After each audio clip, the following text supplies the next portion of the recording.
You're listening to an Airwave Media Podcast.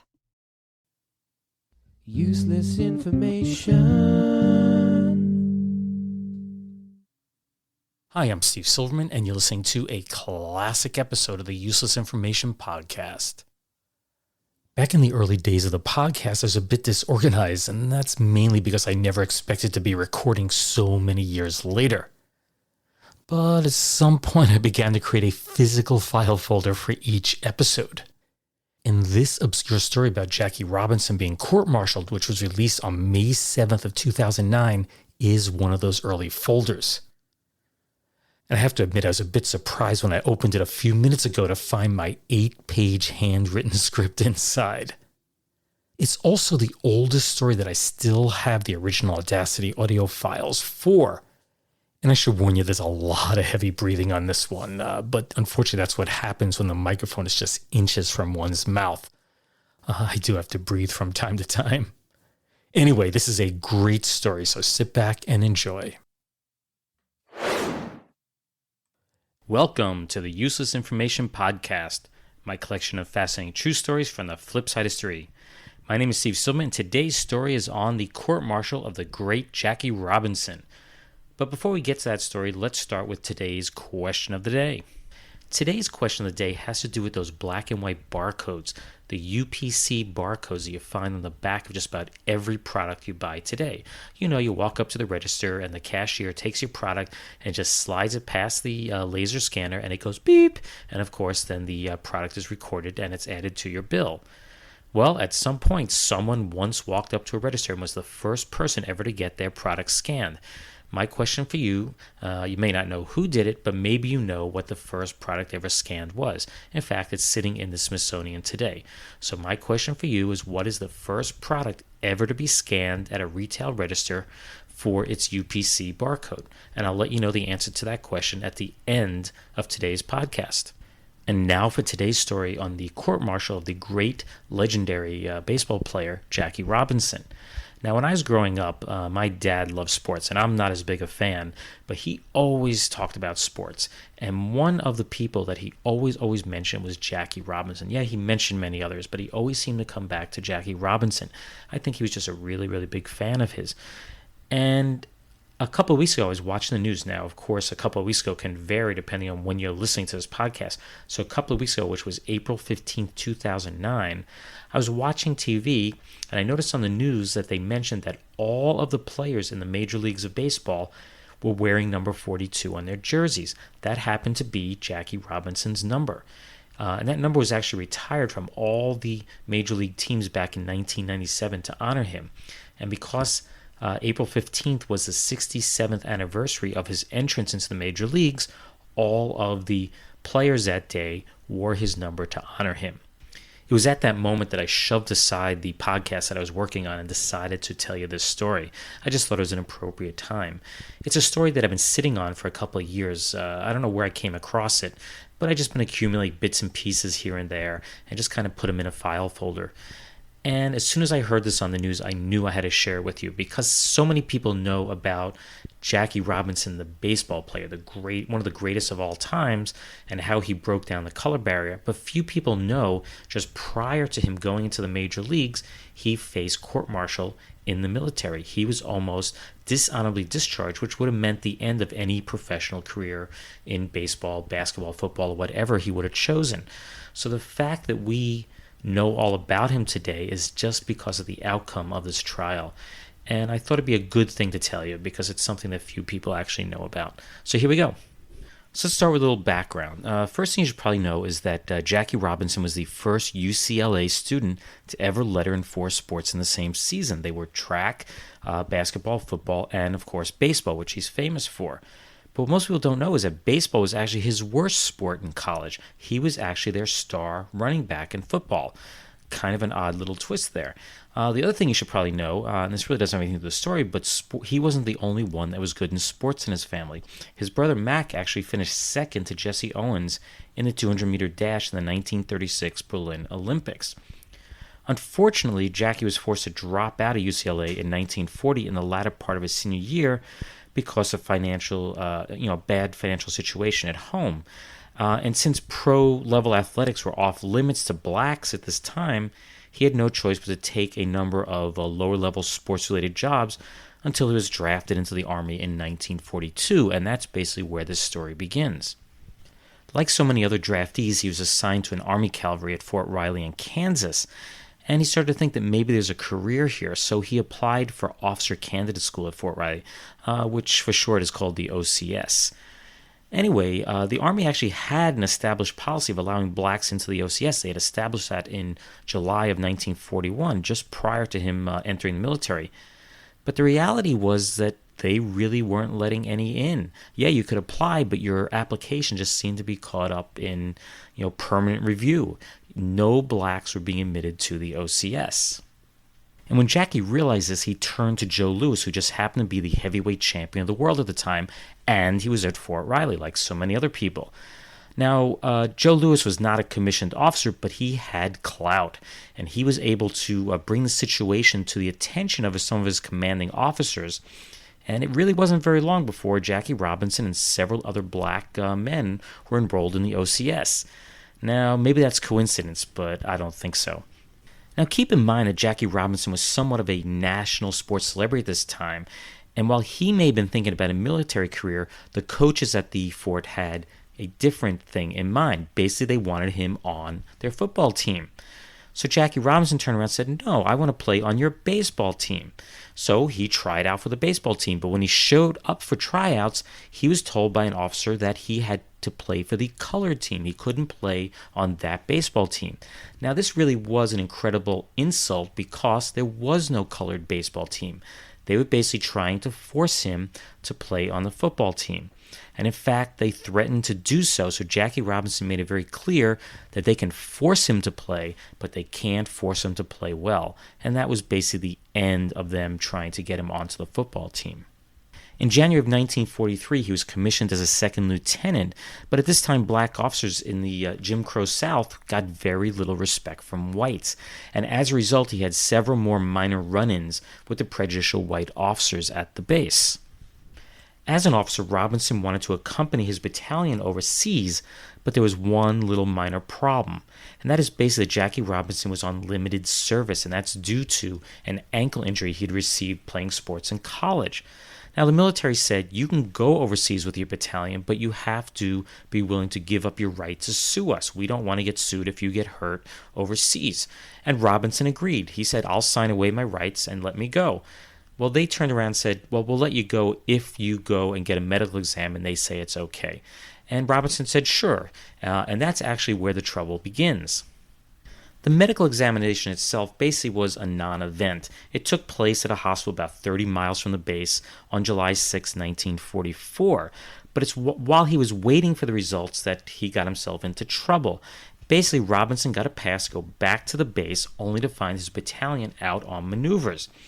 So, he's got some spare time. Well, what should he do? Well, he went into the officers' club, and there he met the wife of another black lieutenant, a woman named Mrs. Gordon H. Jones. Not really sure what her first name is. It seems to be lost to history. Anyway, when he decided to go back to the hospital, Mrs. Jones mentioned that her house was along the way. So Mrs. Jones accompanied Jackie Robinson on his bus ride back to the hospital that same day. And this is really where the real trouble started, because the U.S. military may have been officially desegregated on paper, but the military of the South was definitely not. The Jim Crow mentality was still in full force. Upon boarding the bus, Robinson sat right down next to Mrs. Jones.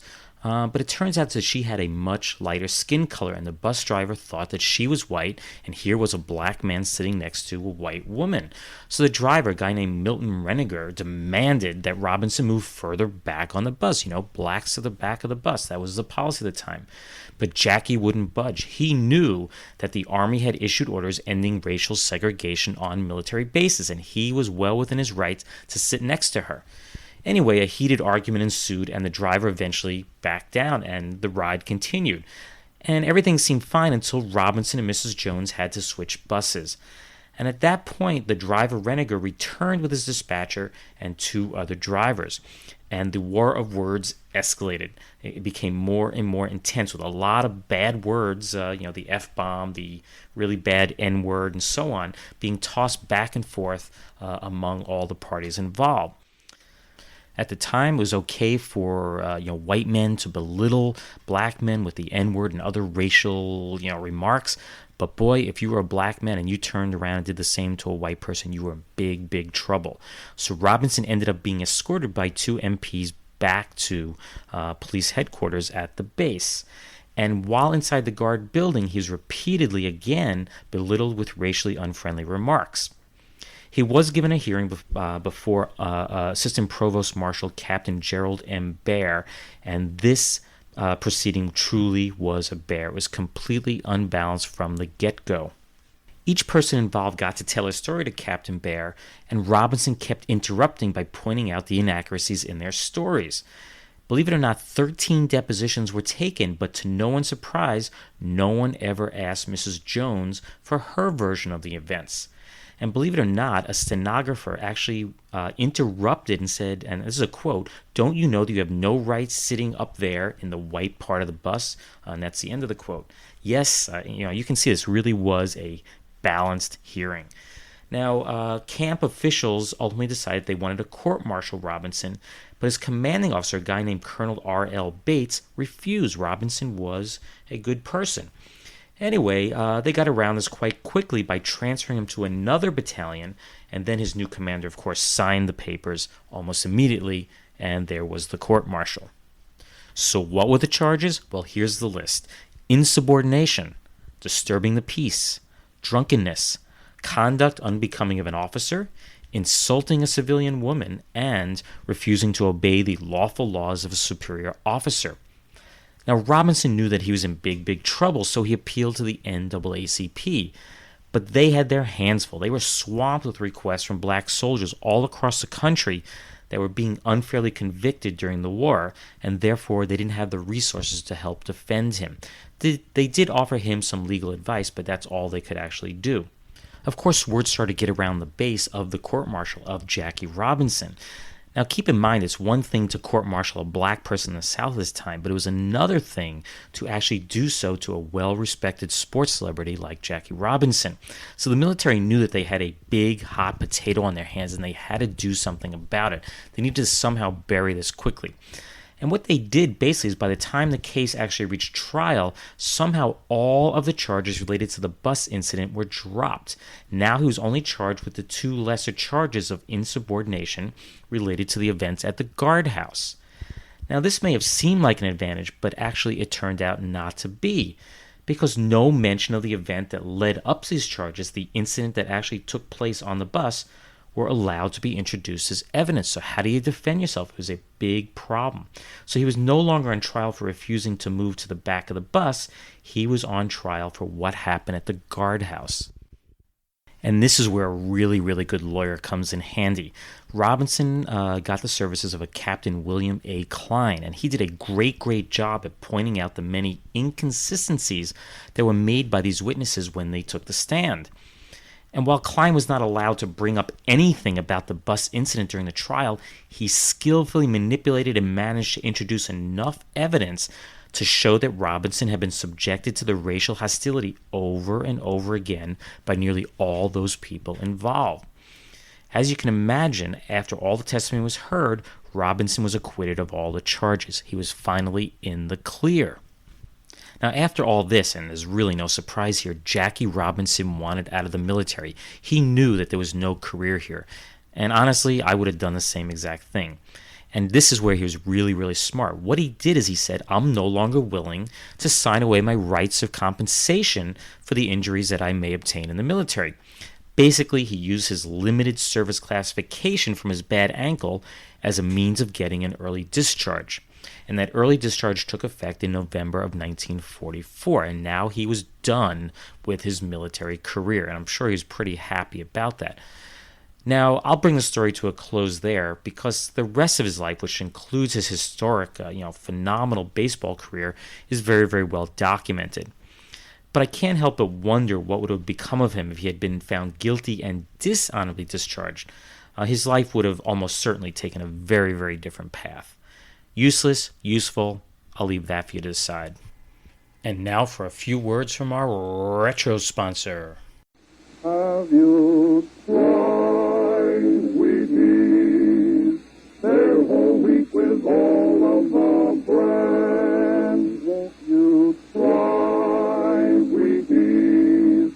For wheat is the best food of man. They're crispy and crunchy the whole year through. The kiddies never tire of them, and neither will you. So just try Wheaties, the best breakfast food in the land. That commercial for Wheaties actually started airing on Christmas Eve of 1926 and has the honor of being the first singing commercial ever. It was sung by the Wheaties Quartet. Now, what is kind of odd is at this time, you couldn't sell products on the air. So if you listen, they never ever say, buy Wheaties. They actually say, have you tried Wheaties? They never actually tell you to buy it. Now, most of the country wasn't hearing this musical version at the time. They were hearing a verbal version of the commercial. And Wheaties was actually on the verge of being discontinued. It was selling very, very poorly. When an advertising executive at General Mills noticed that the small pockets where the singing commercial were running, they were actually seeing increases in the sale of Wheaties. So they figured they had nothing to lose, and they changed all their national advertising to this singing commercial. And believe it or not, saved Wheaties from extinction. That product wouldn't be around today if it wasn't for that singing commercial. And now for a few totally useless yet totally true tidbits from history. It's time for what I like to call news of the weird past. Our first little tidbit goes back to July of 1923, where in Chicago it was reported that they were holding the annual convention of the International Association of Specialty Salesmen. Their president had arranged for the man with the longest beard in the world to actually appear there. His name was Hans W. Langseth. He was 77, and he came from Barney, North Dakota, although he actually did originally come from Norway. Now, his beard, believe it or not, measured 17 feet long, and he had to carry it in a bag because it was so long. Now, I checked into this and found out that really is true, and when he died in 1927, his beard measured 17 and a half feet long. And if you're curious, apparently it's on display at the Smithsonian, although I haven't really checked to make sure it's really there. But maybe someday if I'm visiting, I will seek it out. But it could be in one of their storerooms somewhere, but the Smithsonian definitely has it in their possession. Our next little story goes back to April of 1926, where it's reported a guy named Meeples Moe of Denver, Colorado, had trained his pet squirrel to go up to 2 cups, and under one of the cups he hid a nut. So the squirrel would go up to the 2 cups and wag its tail when it was in front of the cup that had the nut under it. Now, he was so proud of this that he actually sent the squirrel back to Norway, where he was originally from, so that his grandmother could actually see it and have it as a pet. Unfortunately, his grandmother was bit by the squirrel, so when her husband got home from a sea voyage, she ordered him to actually shoot the squirrel. But things didn't quite go as planned because he missed the squirrel. The bullet went through the window and shot Grandma in the wrist. And luckily, the squirrel escaped unharmed. Our last little tidbit goes back to November of 1937 and involves 2 sisters named Lois and Louise Coates, who were 24 years old and happened to be identical twins. Well, it seems just the previous October, 1936, they had gotten a divorce from 2 Marines named Ray and Roy Sebring, who just happened to also be identical twins. 2 months later, in December of 1936, they got married to Herbert and Hubert Sharp, who also were identical twins. But then it was quickly realized that the divorce from the first set of twins was never finalized, so they got their marriage to the second set of twins annulled. So what did they do? They decided they would remarry the first set of twins, Ray and Roy Sebring, when they returned from active duty in Honolulu. And where would they go? They go back to Oneida, Kansas, where both couples were originally from. Very interesting. And now the answer to today's question of the day, which was, what was the first product ever to have its UPC barcode scanned at the checkout register? Beep. Anyway, it turns out it was a 10-pack of Wrigley's Juicy Fruit Gum. And that was done on June 26, 1974. And to be very specific, it was at 8:01 a.m. at a Marsh supermarket in Troy, Ohio. The cost of that 10-pack was 67 cents. Today it would be somewhere between $2 and $3, depending on where you purchased it. The shopper's name was Clyde Dawson, and he could have actually picked any product out of his basket, but that just happened to be the first one. And it's now in the collection of the Smithsonian, but my guess is it's kind of rotten at this point. Well, I hope you enjoyed today's story on the great Jackie Robinson, the first product to have its barcode scanned, the retro sponsor, and of course the news of the weird past tidbits that I like to collect. If you'd like to read more true stories just like this, be sure to get a copy of one of my books. They are Einstein's Refrigerator and Lindbergh's Artificial Heart. Both are written by me, Steve Silverman, and are available from your local bookseller, online, and of course at your local library. If for some crazy reason you'd like to contact me, you can just drop me an email. My email address is useless@steve.silverman.name. That's useless@steve.silverman.name. Or visit my website, which is uselessinformation.org. Uselessinformation.org. And lastly, as in the past, I greatly appreciate if you could log into iTunes and leave some positive comments, because the more positive comments there are, the more listeners there will be for the podcast. And again, thank you very much for listening.